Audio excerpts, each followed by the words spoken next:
All right, everybody. Our focus this past week was really just two sections, 10.5 and 10.6. So 10.5, not really 10.7. We'll do that one next week. 10.11, 4 we'll do next week. 10.5, 10.6. There were three theorems in 10.5, three theorems in 10.6, three angle theorems, three segment theorems. That's what you got to make sure you're ready to do. So let's jump right in. Number 1 through 6 for 10.5 problems.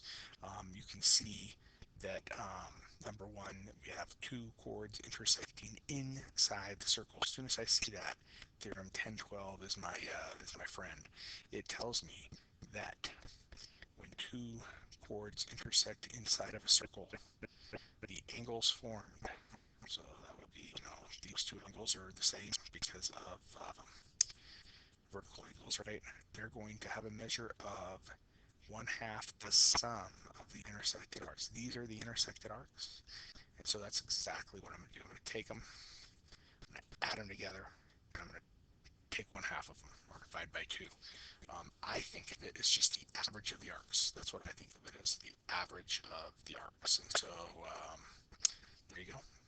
Add them together, divide by 2. Nice, easy, 45 degrees. Number 2, same thing. We've got two chords intersecting inside the circle. I know that these two angles right here have to be the average of these two arcs right here. Likewise, um, these two angles right here have to be the average of these two arcs right here. So it works both ways, right? This one's a little different for a couple reasons. Reason number 1 is that instead of giving me two arcs I could just average, I'm missing one of the arcs. Okay. Number 2, they didn't give me a direct angle or ask for a direct angle involved between those two arcs, right? This is how that would have worked. So I have to make a couple minor adjustments, but I think you agree it's not a huge deal. First of all, when two chords intersect, I'm going to get four angles that are either vertical or linear, and so I know that this angle right here, and likewise, this angle on the other side, both have to be what? Um, both have to be 42 degrees. 180 minus 38, 42. Boom. So now I know that x and 50, the measures of these two arcs averaged or added together and divided by 2 have to be 42. So that's my equation. There's the unknown, not over here, but within the equation itself. I multiply both sides by 2 and subtract 50. Pretty simple stuff. Moving on, number 3. This is a unique situation because this time I have the intersection on the circle. Remember, there were 3 cases. You could have the intersection in the circle, outside of the circle, or on the circle. On the circle is actually the easiest case because we get a direct 1-to-2 relationship, very, very much the same thing as an inscribed angle. So even though this isn't made up of two chords, like say, if I had this chord and this chord, I know that this angle would be half of this arc up here, right? Um, it's the same relationship if I have an angle formed by a chord in a tangent line, which is what happens when you have the intersection on the circle. So what is half of 110? It's 55. End of story. So theorem 1011, hope you know it. Moving on to number 4. This time the intersection is outside. That's really the only question you have to ask yourself on these problems, whether you're looking for segments or whether you're looking for angles. You need to know where the intersection is. If the intersection is outside of the circle exterior, uh, theorem 1013 is going to have your back. Now, it really doesn't matter whether you're dealing with two tangents, like in this case, or you're dealing with two secants, or one of each. Theorem 1013 covers all of those bases. It's the same relationship, and what it tells you is take the bigger arc, which is further away from the angle, subtract the smaller arc, which is the arc closer to the angle, and then take half of that, or divide by 2, and you get the angle. And so that's what I did. I set up the bigger arc. I subtracted the smaller arc, and I set that equal to the angle in there that we were given. So now it's just a little bit of algebra, right? Multiply both sides by 2. Looks like we need to subtract 3. And 147 is evenly divisible by 7. Wow, very cool. So 21 is your answer. Now, I will say there is a much easier way of doing this problem, okay? And that way involves the fact that this happens anytime you have two tangents. When you have two tangents,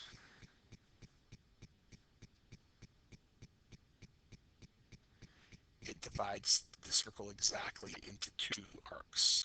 So like if this is the tangent point and this is the tangent point, I'm going to get this arc over here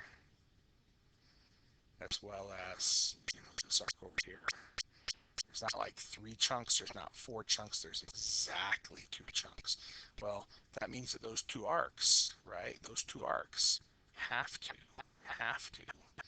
add up to the entire circle. And we know what the entire circle is. The entire circle is 180. So it should be 5x plus 12x plus 3 is the whole circle, 360. So what is that? That's 17x is equal to 357 after I subtract the 3, And so this is one of those that doesn't look good because dividing by 17 is never necessarily something I look forward to. But 357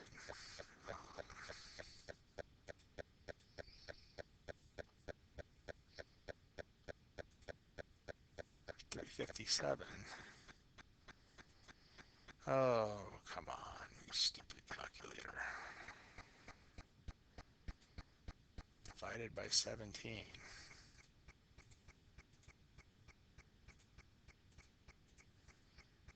Oh look, it's the exact same answer I got before, 21. So just like magic. A couple different ways of doing number 4. Of course, they wanted you to use theorem 1013, but you could have also used the fact that all arcs have to add up to 360. That brings us to number 5. Once again, what do we find? We find an intersection outside of the circle. That means we're back to theorem 1013, which means we're going to take the big arc, we're going to subtract the little arc, we're going to either divide by 2, like these problems we're doing, or multiply by 1/2, your choice. Now, one little bit of a problem here, right? I don't know what the big arc is. Oh no, how could I do this problem if I don't know what the big arc is? Oh, but slow your roll. There's only 3 arcs. Anytime you have a secant and a tangent dividing a circle, there'll always be exactly 3 arcs. And so if I know 2 of them, I subtract from 360 to get the third one. So 158 subtract 92 divided by 2, and that equals the angle, which they're telling me is 10x minus 3. Let's just simplify this, probably easier. So 158 minus 92 is 66, divided by 2 is 33, and then subtract 3 divided by 10. Boom, x is 3. Everybody's happy, and let's rock on. Number 6. So number 6 was probably the question I got the most inquiries about today, either during help sessions or people letting me know they didn't know how to do it. And it's a throwback. It's definitely going back to earlier in the earlier in the chapter, and definitely earlier in the semester. What I have here is a right triangle that they're giving me, and that means that radius right there that has the length of 8 has to be perpendicular to that tiny little strip. Now, I know that right triangles have many different properties, and there's Pythagorean theorems, and I could use that to find the hypotenuse of this. In fact, it's a primitive of 345 multiplied by 2, so I know this is 10. But I could have also just said, hey, if this is a radius, this is also a radius, isn't it? And 8 plus 2 is 10, so there's different ways of getting that. But the angle, none of the angles are given. that is the tricky part here. That is the tricky part. So like, I could use, big arc minus little arc is equal to angle, right? But I don't have any of those measurements at all, any of them. And so I'm not going to be able to do that in this case. So what could I do instead? Well, how about we do this? How about we go back and use SOHCAHTOA? You have all three sides of the triangle, so you could use sine, cosine, or tangent. My preference generally is, since they gave me these two values, I can just use them. I'll just use the 8 and the 6. So from angle theta, this is the opposite, this is the adjacent. Who uses opposite and adjacent? If you said tangent, you remember your SOHCAHTOA, and that was 6 over 8, right? Opposite over adjacent. Now here's the big question. Do you remember how to undo a tangent, or a sine or cosine for that matter? If not, you'll be seeing that coming up in a couple weeks when we start doing semester reviews and do all the triangle review from January. But the inverse trig functions were the functions that undid trig functions. Trig functions take angles and generate ratios. See, look, theta is an angle, 6/8 is a ratio. So I need something that'll take a ratio and give me back an angle. And that's what the inverse trig functions do. So the inverse trig function for tangent is just inverse tangent. So I take the inverse tangent of each side, you remember doing that, and my calculator spits out a value of 36.9. Now the rest of this problem relies on the fact that they gave me the diameter. Okay, because if this central angle is 36.9, then this arc is 36.9, which means that the rest of the semicircle is 180 minus 36.9. Why don't we call it 143.1? Okay, so that's how you do that. That's an interesting problem. For many years, the copy of it was so bad that it looked like this was a 5, and we kept using 5 and getting really weird numbers like this, because if this was 10 and this was 5, it was a 30, 60, 90 triangle, but of course the 8 didn't really fit over here, and so it was kind of weird. We got often very confused because those numbers didn't seem to match up. So finally we decided that that really bad copy was a 6, and that made more sense. But as far as what theorems it uses, it doesn't really use any of the new theorems. In fact, the closest one I would say is it uses theorem 10.1, right? Because it's a tangent relationship between the tangent, or a perpendicular relationship between the tangent segment and the radius. But anyway, if you were confused by that one, that's how it works. It was kind of an off the beaten path problem, but definitely math that you have learned over the course of this semester. All right. The next 6 questions get us into 10.6, which is all about segment lengths. Once again, big question, is the intersection of the segments inside or out the side of the circle? If it's inside, we get these things called segments of chords, okay? And if I multiply the 2 chord segments together, and then I multiply the other chords 2 segments together, I get equal products. That's what theorem 10.14 tells us.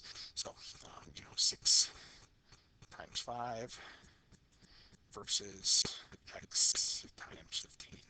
And there's the math. I don't think that math right there scares any of you. Here's another one with an intersection inside. So 12 times 5 has to be equal to 10 times, in this case, x plus 1. So I have to do a little distribution. Don't forget to distribute to the second term here, right? It's kind of a common algebra mistake. But once again, this is algebra 1 stuff that you guys can handle when you're like, 90% asleep. 10.14 again because of the intersection on the inside. This time I get a little quadratic action, because 3x times x is 3x squared.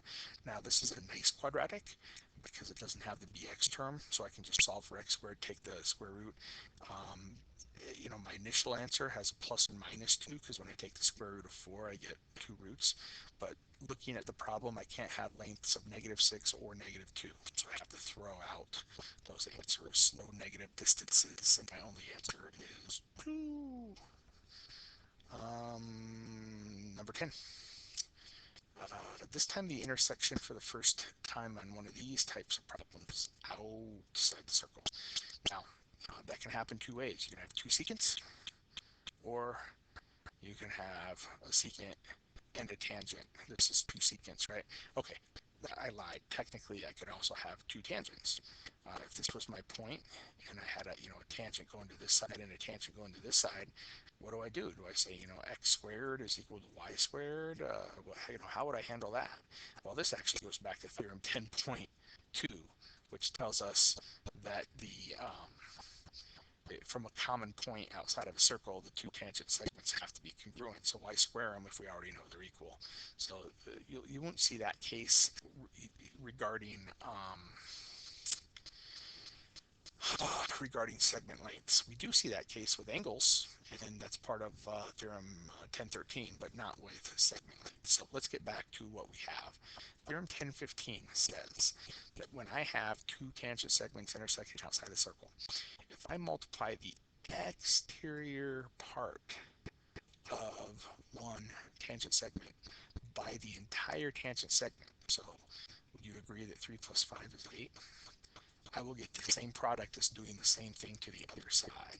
So once again, the exterior part is 4, and the entire one is x, not times, but plus 4. Sometimes people want to multiply those. Now I just do a little distribution, subtract 16, divide by 4, bam, 6 is the answer. Number 11, this time I do have the tangent and the secant, so I do the same thing with the secant, same thing. I multiply the outside by the whole segment, not the outside times the inside, which is the most common mistake on these problems. It's the outside times the whole thing. The whole thing would be 8 plus 3x plus 1, and 8 plus 1 is 9. So that's where this 3x plus 9 comes from. Now what I do with the tangent is I square it. It's equal to the tangent squared. I don't have two pieces to the tangent, so I just have to multiply it by itself. Once you get it set up, it is pretty darn easy. Square that, distribute this, subtract 72, divide by 24. The answer is 3. And as we all learned many years ago, 3 is a magic number. Number 12 is the same situation. This is the only problem on here where we actually ran into a full-fledged quadratic. Let's take a look at how that works. The tangent segment gets squared again. The secant segment is the exterior part multiplied by the whole thing. And the whole thing in this case, x plus 2x is 3x, 2 plus 5 is 7. Okay, so that's the whole, whoops, use the right color, dude. That's the whole thing. This is the exterior part. This is the tangent segment being squared. All right, so there's so many places you can make mistakes here. You could add these wrong. You could not distribute correctly. Remember to FOIL. We've got firsts, we've got outers, we've got inners, we've got lasts. These are the 4 pieces you get. But then, of course, the 7x and the 6x make the 13x, right? Here's a very common mistake. 2x squared, I see this all the time, becomes 2x squared. But that 2 is not ignored. That 2 is also being squared. 2 squared is 4. Maybe you missed this problem because of that mistake right there. When you have quadratics, we got to set them equal to 0. The easiest way of doing that is to subtract the 4x squared over here and get a negative x squared. Personally, I don't like negative x squareds. I like to factor with positive x squareds. Some people it doesn't bother. I mean, I can definitely do it. I'm not sure if you knew this, but I'm a high school math teacher. However, it's just personal preference. I like positive x squareds, so I just subtracted these 3 things all over here. 4x squared minus 3x squared is x squared minus 13x minus 14. Now is where I have to do the factoring, right? Easy enough that to get my x squared, I'm just going to do x times x. How am I going to get my negative 14? There's only 2 ways. You're only going to either be multiplying a 1 times a 14 or 2 times a 7. And it turns out that with the negative 13 in the middle, 1 times 14 is the way to go. Can I have an answer? Can I have an answer of a negative 1? That's a pretty small negative number. Maybe I can. And in fact, it actually would work here, because a negative 1 inserted here would be negative 2 plus 5 would be positive 3. It would actually work here because negative 1 plus 2 is still negative 1, or still positive 1. So this would still be a positive segment with those positive lengths, but it wouldn't work here because 2 times negative 1, of course, is negative 2. We can't have negative distances, and that's why we got rid of that value. Okay, so hopefully this helped, and you do have a little time in the morning if you need to shoot me any last minute questions. But the quiz tomorrow, pretty straightforward. I think it's another 10 questions on this time sections 10:15 through 10:16, and have a Friday, yo.